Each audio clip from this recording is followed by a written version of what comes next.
Hello, and welcome back to Wild Wild Sports. Hello, here we are again.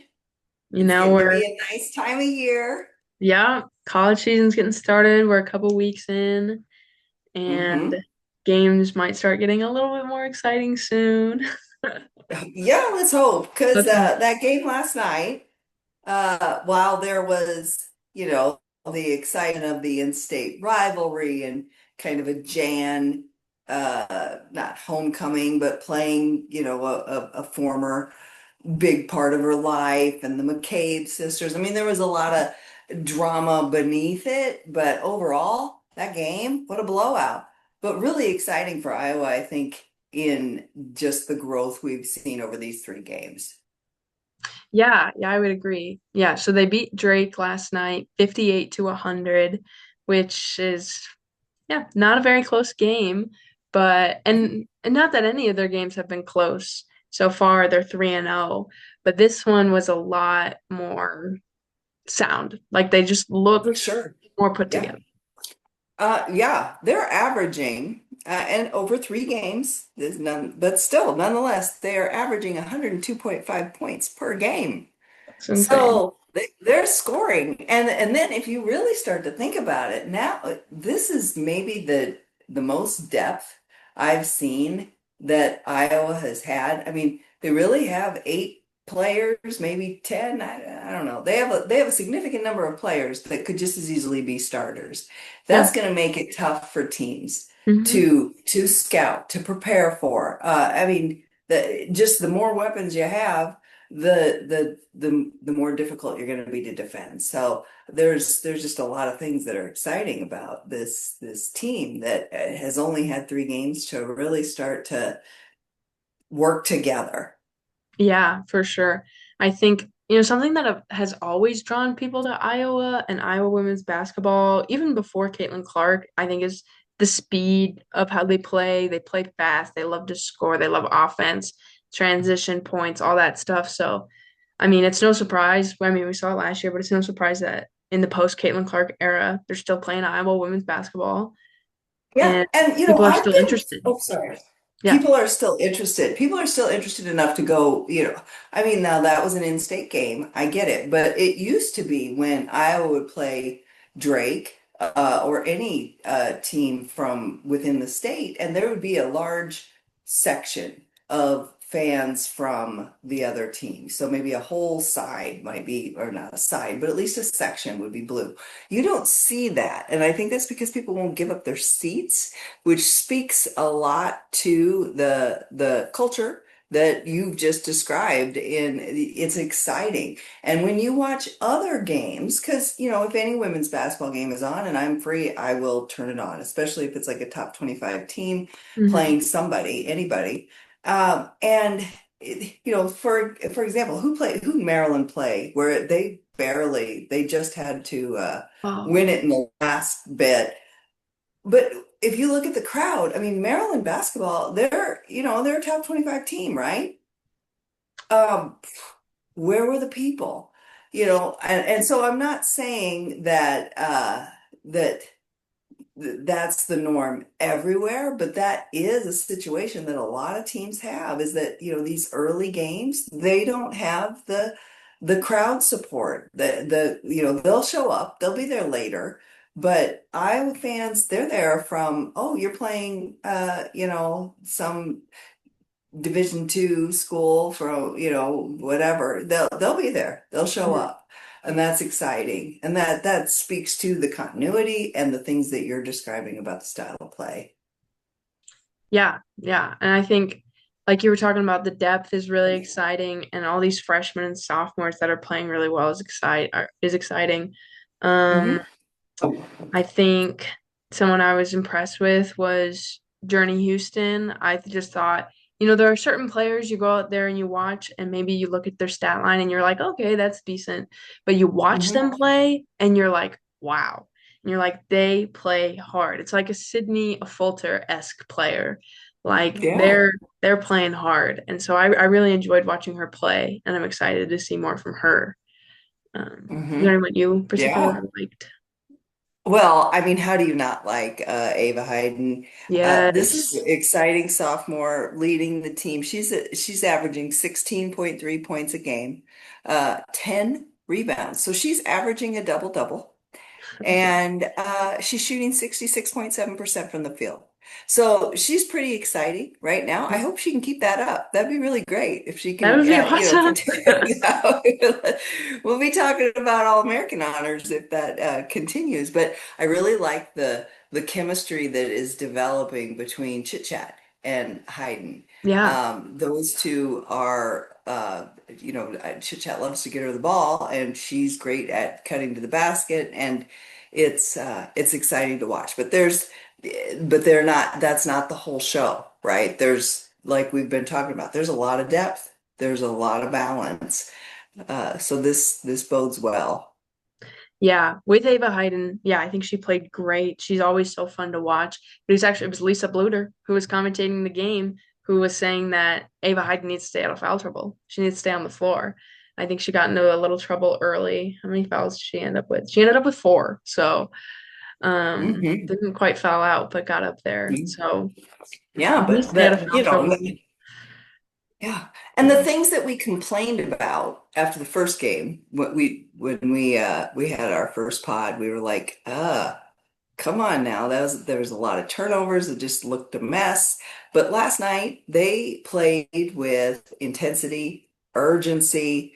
Their transition defense was strong. They were running the offense with pace Yeah. and just much more locked in, especially in that first quarter when they got off to a 25-0 run. Yes. That was impressive. And then they got a little stagnant in the second quarter. But I mean, that's how it That's how it goes. goes. They, Game of the runs. the games ebb and flow, and there's runs. But the energy that they played with was refreshing and felt like, because I'll be honest, I tried to watch that Evansville game, uh, and that was boring. That was boring.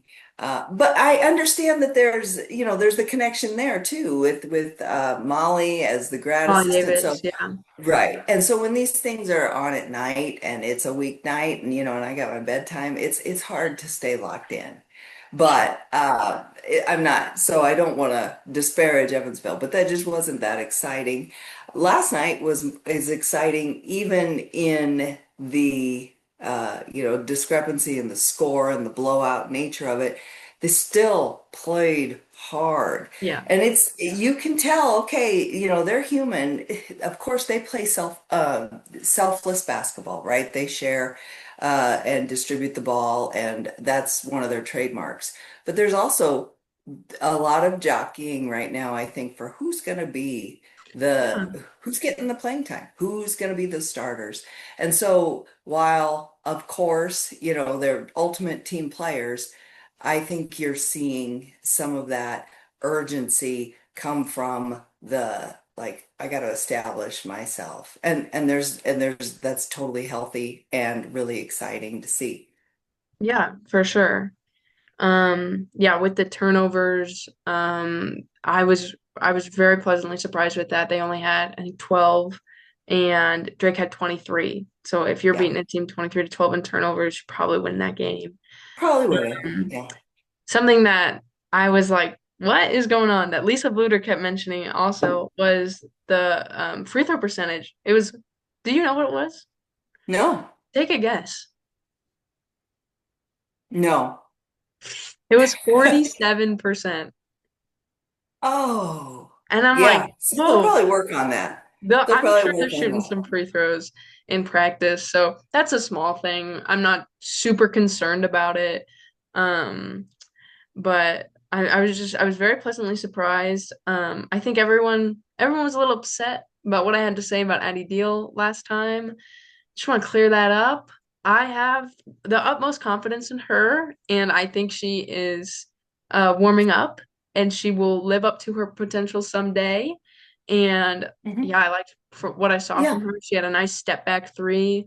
Um, no disrespect towards Addie Deal. I just want to be clear. Well, of course not. And folks, calm down. If we mention that someone has turnovers, those are facts. This is the stats that we're referring to. So, lighten Yeah. up out there in the internet land. Wow. And but yeah, so I liked what I saw from Addie Deal. Layla Hayes had a double double.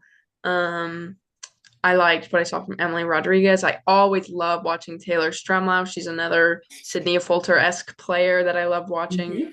Hmm. Hmm. Um, got a lot of bright spots. They play another in-state game on Sunday, University of Northern Iowa. Um, Probably is also not going to be a super tough game, but Right? will be another chance for us to see more growth on these things that we've been talking about. And yeah, that's a really good point that like, is this starting lineup locked in stone? Probably not. So I don't know. I doubt it. I mean, I can't imagine that it would be. Maybe not ever. I mean, it's true. probably going to be a situation where, like everyone, they're going to adjust starting lineups based on opponents. I mean, that's not everyone across the board, but that's pretty common, and it's a great strategy, and it's a great issue to have, not knowing, who to start. So I love that for them. Okay, I want to jump over to another team in the state of Iowa. Somebody Mhm. that we talked about, that you talked about. Oh boy. Yeah, Do I you yeah, have another? well, of course, yeah, and that So wasn't quite. yeah, Go ahead and talk, and I'll I'll get talk. ready for So for last the podcast we talked about Audie Crooks of the Iowa State Cyclones, and my mom was saying that she thinks she's gonna have a good year, and she went out and proved you right. Yeah, how about that? Just Yeah. tune in, folks. If you need any, if you need tips, Oh my we're gosh, right yeah, here she for only you. played for 20 minutes, or a little over 20 minutes, and she had Yeah, 43 points. what a machine. What a Oh machine. boy. And I think she's going to the Alyssa Thomas School of Post Moves. I've caught some of the highlights. She has the right of way, and she's using her body Yes. um, to to her advantage. How about Yes. that? Yes, 100%. I think Iowa State, they had an early exit in the tournament last year, and I don't think they quite lived up to expectations last year. I think they were ranked like eighth in the preseason before last season started, and then that's obviously not how their season went. But Hmm.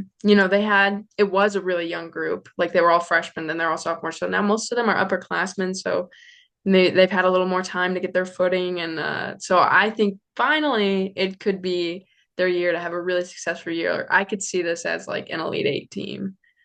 Wow, that's bold. All right, maybe so. I'm, Yeah. I'm with you. So, I'm with you. so we'll see. I mean, my allegiance is to the Anything can Hawkeyes, but if happen. Iowa State does well, I'm not going to complain.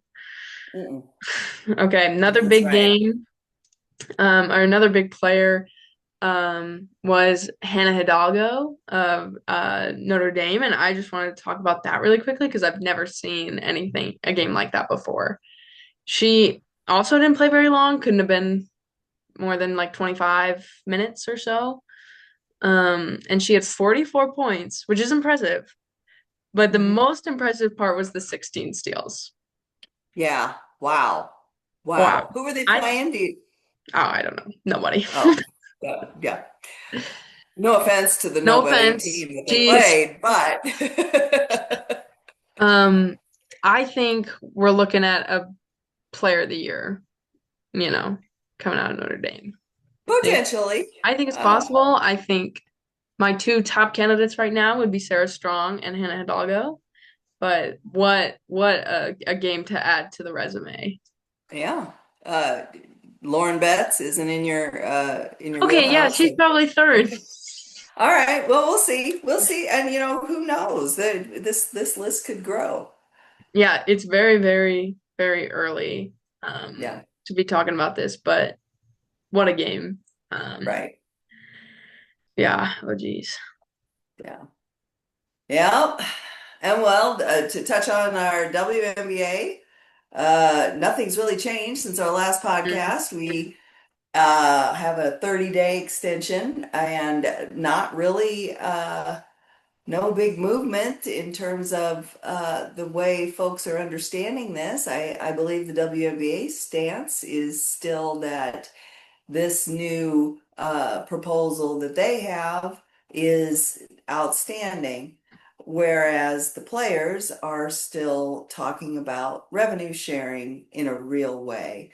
Um, so time will tell. I certainly hope we don't get to a point where we don't have a season, but Yeah. there's other things that are kind of brewing right now. Have you heard much about this Project B Mm-mm. team or league?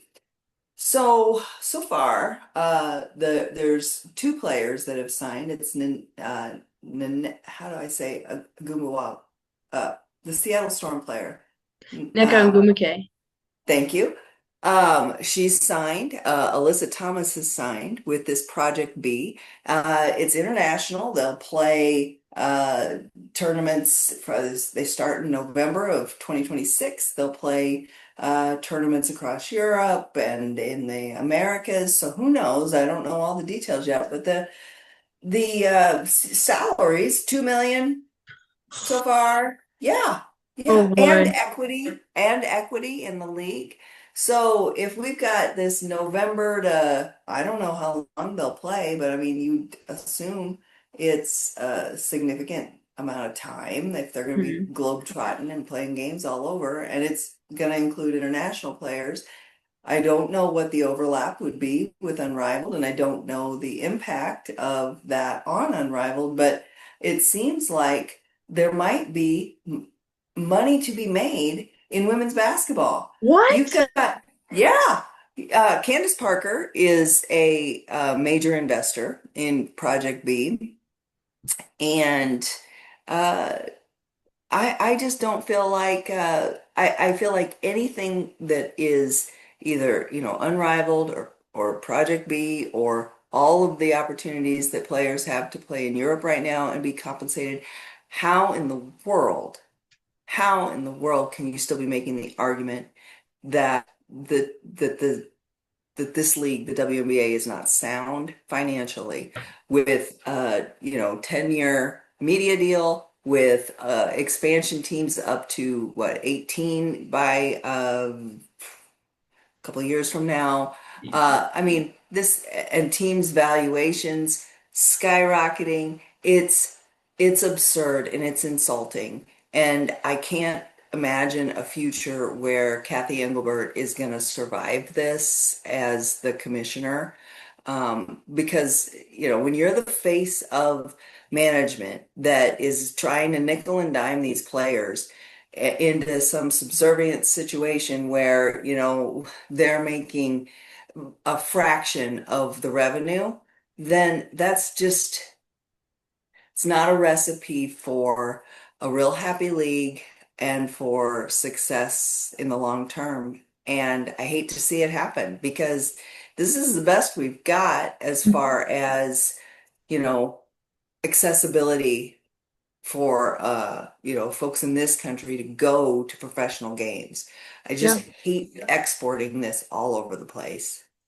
Yeah, I agree. I think, obviously it's not the same situation as other leagues that have had game stoppages, but I think we can look to them and try to take some lessons away. Like I don't know, late 90s or early 2000s leagues like the MLB or like the NHL had like similar issues with CBA negotiations. In the NHL, I've heard about this specifically. They were on a big viewership increase year after year, and then they didn't have a season because of a CBA negotiation or something similar. And all that momentum just died. And Yeah, we have such great momentum right now that a game stoppage, a strike, a work stoppage, it would be so detrimental to the league. And yeah, and like Unrivaled is awesome and great because that is something that we could go see. Um, you but, could. but yeah, like this all these players having to go international, that does, I mean, selfishly take away opportunities for me to go see games, and also just makes it like hard to watch, like if it's playing in Europe, And like it's at like 2 in the morning, like this is just would just kill momentum that women's for basketball has. sure. And why should you have to? As I mean, we're talking about the inconvenience for us. Think Yeah, about the players' lives, you know, and yeah. it's significant to, you know, for the fan experience. It matters. But you know, I think it's probably fun right off the bat. You know, you're out of college and oh, I'm going to travel the world and play some basketball. But once, you know, the newness of that wears off, that would just become a grind and a strain on relationships, on finances, on families, all of it. And so the fact that we can't provide, or that we so far have not been able to provide a viable financial, you know, professionally compensated league, is a little bit embarrassing. And I wouldn't even say it's can't. I would say it's won't. We can It's provide it. We won't. won't. That's right. Yeah. And I don't think this is one of those situations where no news is good news. I think no news is bad news. I Yeah, think it every day we is. don't hear is just another day that we get closer to a deadline, get closer to a lockout. So yeah, definitely something to continue to keep our eyes on for the rest of this month is the CBA negotiations. Yeah. Uh, And I think every player that we see signing with the with Project B, and even Unrivaled, these are things that the WNBA has an interest in keeping a close eye on, because you know every time your players go off on some other league and play someplace else, they risk injury. sure. You know, they are, you just want to get to a point where you don't need to do that. Yeah. Uh, and that's how you have a truly professional league. Yeah. 100%. So these negotiations, something to keep your eye on. But Kathy, give me a obviously, call. Give me a call. I can help you walk this back, and we'll come up with the language together, help you save face a little. But this, I'm begging you, think about what you're doing here. yeah, people just always listen to us on here, so I'm sure we'll have this Oh, fixed in no time. hold on. Hey, Kathy? Stop it. Yeah. Oh my gosh. Okay. These negotiations, something to keep your eye on. Another thing to look at, the unrivaled schedule came out. Go look at that. Make your plans. And then obviously keep watching college basketball and keep watching Iowa specifically. They play UNI on Sunday, and then I think the first real test of the season is November 20th. They're playing number 7 Baylor, so first ranked matchup of the year, and so we'll definitely be tuning in. It's an exciting time. It's an exciting time. It's all ramping up. Yes, it Yeah. is. Okay. All right. This We is will see Wild you Wild next time Sports. on Wild Wild Sports.